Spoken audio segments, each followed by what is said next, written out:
tuloy ang biyahe, lalo pag nasa area ka na ng mga hotspot area katulad ng Manila, Makati, diba? Taguig, yan, BGC, yan, Pasig, yan, talagang lang sa pasahero. Ikaw na lang ang susuko sa pasahero. Hanggang sa, kaya nga before ka saan ang bumiyahe, kailangan may laman na yung sigura. Kahit kahit pa paano nakapag-breakfast ka na ng konti. Sapa ka na. Tapos, pagdating ng mga 9 a.m.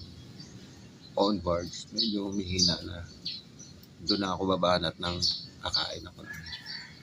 Kung ano yung madaan ako na kainan, stop ko muna yung booking, off ko muna siya. Yun ang yung routine ko talaga. Tapos, titingin-tingin muna ako niyan. Pagkatapos na ako kumain, hanap ako ng mga rider na yung nag-iisa ba talagang masyadong maiwas